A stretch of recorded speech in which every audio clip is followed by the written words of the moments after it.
2 நாளைக்கு முன்னாடி ஹைகோர்ட் ஜட்ஜிங்க நம்ம அண்ணாமலையார் கோயிலுக்கு வந்தாங்க. வந்தவங்க ஒருத்தரை பார்த்து கேட்டாங்க, ஏ ஹூ ஆர் யூ, நீ யாரையா எனக்கு பதில் சொல்ல, நீ என்ன கோயில் அதிகாரியான்னு. இன்னைக்கு சோசியல் மீடியா பூரா கேட்கிறான், ஹூ ஆர் யூன்னு கேட்டுட்டீங்க, ஹூ ஆர் யூ தெரியுமா? யார் அந்த ஹூ ஆர் யூ? நான் வேற சொல்லணுமா? சொல்லட்டுமா? 10 வருஷமா சேர்மனா இருக்கும் போது பக்கத்துல இருக்கிற பஸ் ஸ்டாண்ட்ல 10 நிமிஷம் செலவு பண்ணாம நீ 1 கோடி ரூபாய் போர்டு கூட வைக்காம எடுத்துட்டு போன சேர்மன், ஒத்துக்கலாமா? தாமரகுளத்துல போட்டு விடுறேன்னு சொல்லிட்டு பக்கத்துல இருக்கக்கூடிய அத்தனை கழிவுகளையும் தாமரகுளத்துல விட்டுக்கிட்டு அதுல வந்து அத்தனை பணத்தையும் கொள்ளடிச்ச சேர்மன், ஒத்துக்கலாமா? இங்க இருக்கக்கூடிய கேர்ள்ஸ் ஹை ஸ்கூல்ல இருக்கிற அந்த ஸ்கூலுக்கு கட்டணம் கட்டுறதுன்னு சொல்லிட்டு கடையை கட்டிட்டு வாடகை விட போட ஒண்ணு அங்க இருந்த கார் ஸ்டாண்டுக்காரங்க ஹைகோர்ட்டுக்கு போய் அது பள்ளிக்கூடமா இருக்கணும்னு இன்னைக்கு முருகாலயத்துக்கு எதிர்ல பள்ளிக்கூடமா வச்சுக்கிட்டு இருக்காங்களே, அப்படி கொள்ளடிக்க முற்பட்ட சேர்மன், ஒத்துக்கலாமா? கல்றப்பாடியார் மடம்னு ஒண்ணு இருந்தது, அதை இன்னைக்கு டிசைன் துணி கடையா மாத்துறதுக்கு அன்னைக்கு இருந்த எஸ்பியில இருந்து ஏடிஎஸ்பியில இருந்து உனக்கு வரைக்கும் என்ன கமிஷன் வந்துச்சுன்னு சங்கருக்கு தெரியும். சங்கர் கூட இருந்த 7 பேர் 70 நாள் 72 நாள் ஜெயில இருந்தா. ஊவாரி நான் சொல்லட்டுமா இல்ல போதுமா? எனக்கு என்ன பிரச்சனைன்னா, பெரிய தெருமாட்டில் அன்னைக்கு குச்சாண்டி உள்துறை வீட்டு வசதித்துறை அமைச்சரா இருக்கும் போது என் கூட வாசப்படியில் நின்றுகிட்டு மேடைக்கு ஏறதுக்கு வழி தெரியுமான்னு கேட்ட அதே அமாவாசை இன்னைக்கு மந்திரி ஆயிடுச்சுன்னா உன் கட்சியில் அமாவாசை இருப்பான். எனக்கு என்ன கேள்வினா, இவ்வளவு பெண்ணை இந்த ஈராசினருக்கு ஊவாரின்னு கேட்கறதுக்கு 100 பேர் இருக்கும் பொழுது நான் தான் சிஎம்க்கு ஆக்டிங் சிஎம் சொல்லக்கூடிய 7 இதுவரைக்கும் ஏண்டா வரலன்னு பார்த்தா பக்கத்தில் இருக்கிற செலவை ஞாபகம். அருமையா நின்றாரு அண்ணா பாவம். அத்தனை பேரும் மாலை போட வந்தா கட்சி வேறுபாடு இல்லாம நாங்க உட்பட மாப்பிள்ள அண்ணா சிலைய ராத்திரியோட ராத்திரியா இருந்து அடிச்சிட்டாரு. பிரஸ் மீட் கொடுக்கிறாரு. அப்பேற்பட்ட சட்டைய எனக்கு சிரிப்பு தான் வருது, காரணம் சொல்லி கம்ப்ளைண்ட் கொடுக்கிறாங்க. ஐயா அதான் பாதி காரணம் சொன்னது சிலையே இல்ல, நீ கொள்ளடிச்சது எதுன்னு சொல்லட்டுமா? திருவள்ளுவர் சிலை கேப்டன் சுவாமிநாதன் வட சூவாண்டாப்பட்டில் இருந்து கொண்டு வந்து வச்சாரு. இன்னைக்கு அந்த சிலையில யாரோட பேர் பெருசா இருக்கு? ஏவாவேலு. தெரு தெருவா பிச்சை எடுத்து திருவள்ளுவருக்கு சிலை வைத்த இந்த சாமிநாதனுடைய பேரு திருவள்ளுவர் சிலைக்கு பின்னாடி கொண்டு போய் வச்சிருக்க. இவ்வளவு ஐயா, உனக்கு ஒரு உண்மை தெரிஞ்சிருக்கும். இங்க இருக்கக்கூடிய ஈரா தர்மலிங்கம் ஒருத்தர் இருந்தார். இந்த தர்மலிங்கம் தான் பாருங்க, அவர்தான் இந்த சேர்மன். நம்ம முனிசிபாலிட்டியோடைய திருவண்ணாமலை முனிசிபாலிட்டிக்கு முதல் சேர்மன் யாரு? முத்துக்குமார சுவாமி முதலியார். முத்துக்குமார முதலியார் அவங்க என்ன பண்ணாரு தெரியுமா? இன்னைக்கு போலீஸ் ஸ்டேஷன் சொல்லிட்டு டவுன் ஸ்டேஷன்ல உட்கார்ந்துகிட்டு இருக்கீங்க அரசு அதிகாரிகள். விக்டோரியா ஸ்கூல் சொல்லிட்டு நகரத்தில் இருக்கக்கூடிய 7 மக்கள் படிக்கிறாங்களே, முனிசிபாலிட்டி சொல்லிட்டு திருவண்ணாமலையில் இருக்கக்கூடிய ஈரா தர்மலிங்கம் அண்ணாவை பாதுகாப்பா பெங்களூர்ல கொண்டு போய் வச்சிருந்து அதுக்கப்புறம் சொல்றாரு, அண்ணா பெங்களூர்ல இருக்காரு, ஈரா தர்மலிங்கம் ஆகிய திருவண்ணாமலை சேர்மன் நான் கொண்டு போய் இடத்துல வச்சிட்டு இருக்கேன், நீங்க கவலைப்படாதீங்க நான் கூட்டிட்டு வரேன்னு சொல்லி அப்பேற்பட்டவங்க பேர் இருந்துட்டா அண்ணா ஆச்சு. என்ன திருவண்ணாமலைக்கு அடையாளமா அண்ணா ஆட்சி வேலூர் ரோட்ல இருந்ததை தூக்கிட்டு இப்படி என்ன பண்ணிருக்க? ஓன் ட்ரஸ்ட்ல கவர்மெண்ட் உதவி வாங்கக்கூடிய ஓன் ட்ரஸ்ட்ல அந்த இடத்தை கிரைய வாங்கின மாதிரி சொல்லி அந்த இடத்துல 90 சதுரடிக்கு 252 சதுரடின்னு எழுதி அந்த கிரைய புத்தகத்துக்கு அப்ப இருந்த முருகேசி கலெக்டரா பட்டா கொடுக்க சொல்லி அந்த இடத்துல இன்னைக்கு நான் கலைஞர் சிலையை திறக்கிறேன்னு வந்தேன். விவகாரம் ஹைகோர்ட்டுக்கு போனவன என்ன பண்ண பேக்கரிச்சு எனக்கு 92 சதுரடியே போதும், நான் 252 சதுரடிக்கு வரல. அப்ப என்ன சொன்ன, ஓன் ட்ரஸ்ட் திமுக அரசியல் கட்சிக்கு டொனேட் பண்ணதுன்னு நீ சொல்ல மறுத்துட்ட ஹைகோர்ட்ல. அதனால அன்னைக்கு அந்த சிலை வச்சிருக்க.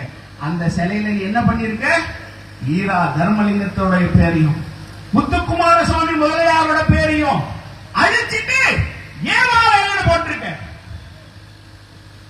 சொல்லியா, இங்க தாழ்த்தப்பட்ட சமுதாயத்திலிருந்து சந்தானம் ஒருத்தர் இருந்தாரு, காங்கிரஸ் காரரு தெரியுமா? அவங்க எல்லாம் தன்னுடைய சொத்துக்களை தானமாக்குறவங்க. இன்னைக்கு ஏவாவேலு எல்லா கல்வெட்டிலும் என் பேர் முதல்ல இருக்கணும்னு சொன்னீங்க. சொல்லட்டுமா உன் தானம் என்னன்னு? ஏரிக்கரைய தென்மாத்தூர் சித்தேரிய சரஸ்வதி அம்மாள் எஜுகேஷனல் ட்ரஸ்டுக்கு போலி பத்திரம் எழுதி அதன் பேர்ல தான் அருள்கிரி காலேஜ் பர்மிஷன் வாங்கினேன். முதல் தானம். ஏவாவேலு ஆகிய நீங்க சொல்றீங்க இந்த ஊர்ல காலேஜ் ஏவாவேலு, ஸ்கூலு ஏவாவேலு, ஆஸ்பத்திரி ஏவாவேலு. நீங்க போட்டுக்கிட்டு இருக்கீங்களே குடிநீர், மினரல் வாட்டர் ஏவாவேலு, குவாரி ஏவாவேலு, கிரைனேட் ஏவாவேலு. ஊருக்காக வாழ்ந்து இங்க இறந்து போன ஒரு அடையாளமாக இருந்த முத்துக்குமாரசாமி முதலியார் எங்க? இந்த ஊருக்கே என் நண்பர் சொன்ன மாதிரி ஒரு துரும்ப கூட கிள்ளி போடாம இன்னைக்கு ஒட்டுமொத்த திருவண்ணாமலைக்கே தலைவர் சொல்லிக்கிட்டு இருக்கிற ஏவாவேலு பஸ் கண்டக்டருக்கு முன்னாடி நீ இருந்த ரீவைண்டிங் ஷாப் கடையில இருந்து பக்கத்துல இருக்கிற விடிஎஸ்ஆர் தாமோதரம் ஓனரை போய் கேளுவ நிலைமை என்னன்னு சொல்லுவார் ஆரம்பத்தில்.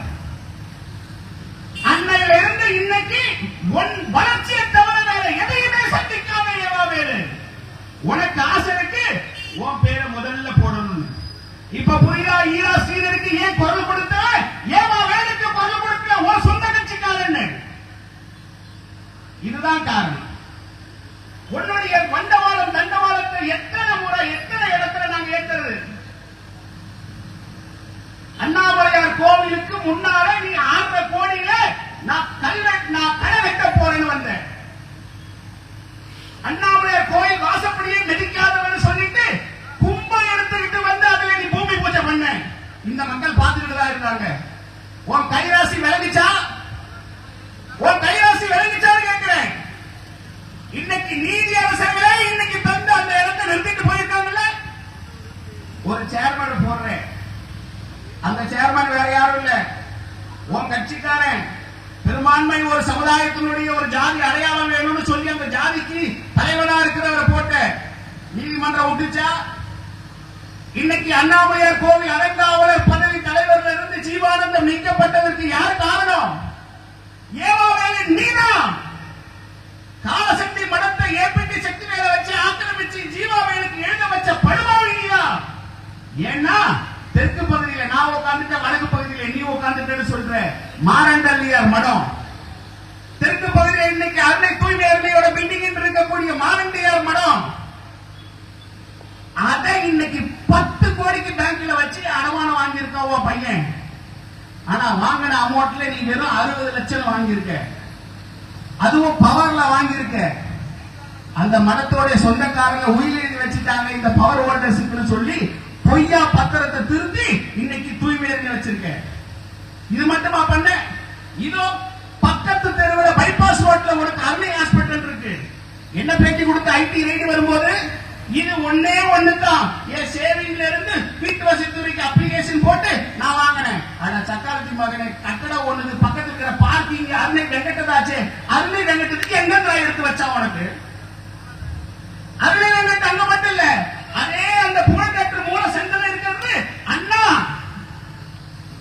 அப்போ கன்ஸ்ட்ரக்ஷன் அண்ணாவோட எம்பி பேர்ல ஒரு எம்எல்ஏவா இருந்துகிட்டு எம்பியா இருந்துகிட்டு அரசாங்கத்தில் இருக்கக்கூடிய ஸ்கீம் அனுபவிக்கின்ற ஒரு பேசிக் நாலேஜ் தெரியாது இவனுக்கு. அண்ணாவோட தான் புள்ள பேர்ல ஒரு பிளாட், எம்எல்ஏ தான் எடுமுடி மேல அருணை வெங்கட் மேல ஒரு பிளாட். இன்னும் எத்தனை உங்களுக்கு வேணும்?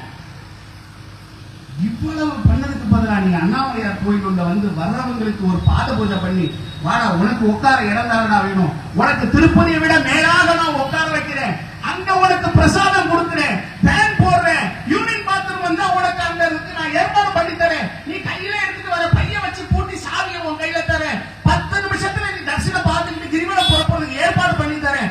இப்படி நீ செஞ்சிருந்தா 7 தலைமுறைக்கு உன்னை பாராட்டி இருப்பான்டா, 7 தலைமுறைக்கு உன்னை பாராட்டி இருப்பான். ஆனா படுபாதைய பாவி நீ என்ன பண்ண?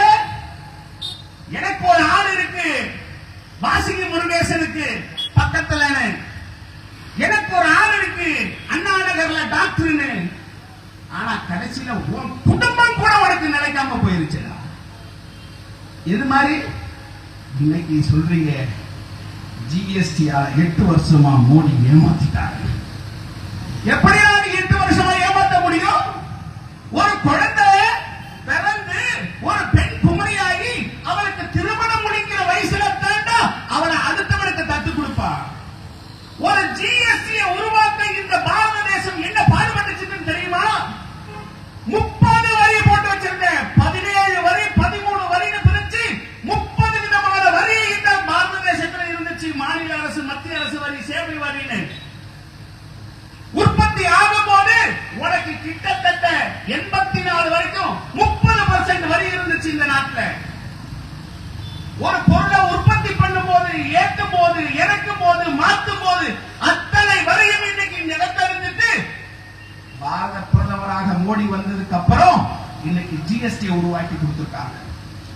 இன்னைக்கு ஒட்டுமொத்த வருமானமும் அன்னைக்கு இருந்த வருமானம் இன்னைக்கு எனக்கு இருக்கு.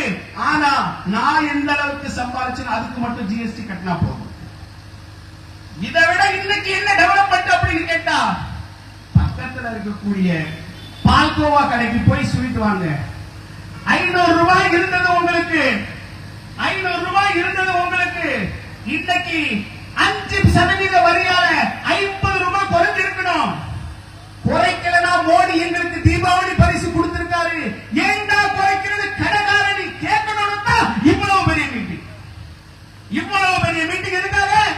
அரசாங்கம் அறிவிச்சது, மோடி கொடுத்த பரிசு ஏமாந்து விட்டுறக்கூடாது இந்த பொதுமக்கள் விளக்குறதுக்காகத்தான் இந்த ஜிஎஸ்டி பொதுக்கூட்டமே தவிர வேற எதுக்காகவும் இல்ல.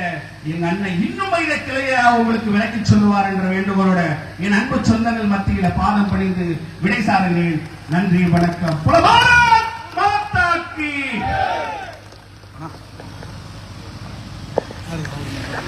அடுத்ததாக மாநில செயலாளர் ஏ.கே.ஆர். கருணாநிதி 2 வார்த்தைகள்.